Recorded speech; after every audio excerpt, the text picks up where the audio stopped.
Hi, my name is Patrick Crown-Milliss. I am the president of Arts, Design and Architecture Society.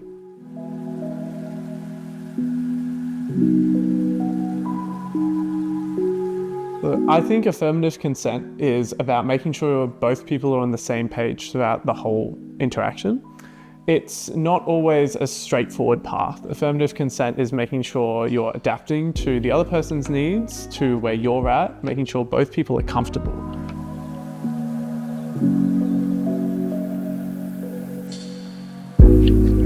My understanding of sexual assault was changed a lot by an experience I had a couple of years ago with a friend. They experienced sexual assault from someone who wasn't necessarily doing so out of malice, but thoughtlessness. So the situation went there. It was a cruise party. People were getting rowdy, people were having drinks.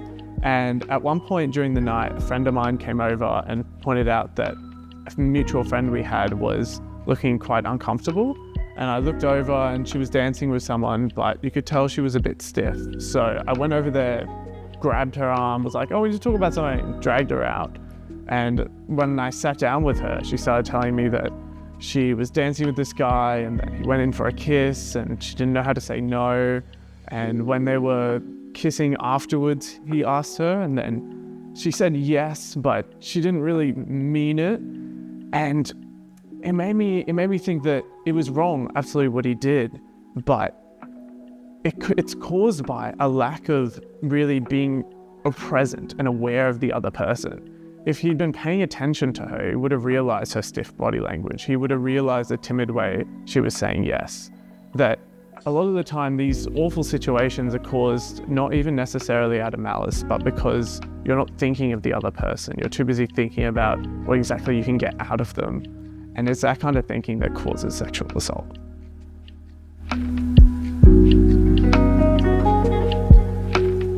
I think where we can go from here is more conversation. If men can talk with each other and with women about what it means to be empathetic, understanding, respectful, and responsible towards them, then that's half the battle. Ultimately, if we can change the norms that we follow, we can change the actions that men make.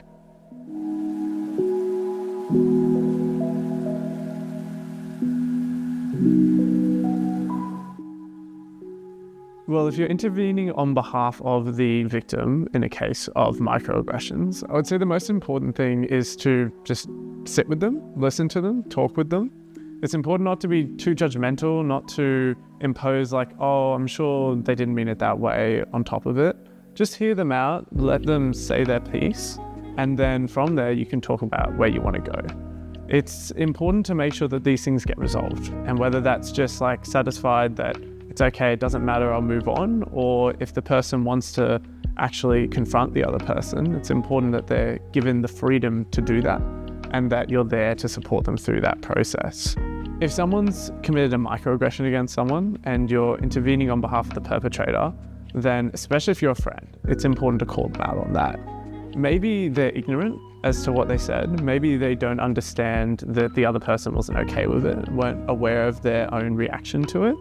But coming from a friend, it means a lot if someone can say something. Sometimes people just need a little tap on the shoulder and it'll make them change their mind. Look, we all make mistakes, but if no one's able to tap them on the shoulder and let them know that they've made a mistake, then there's no way they'll ever be able to learn from it and become a better human being.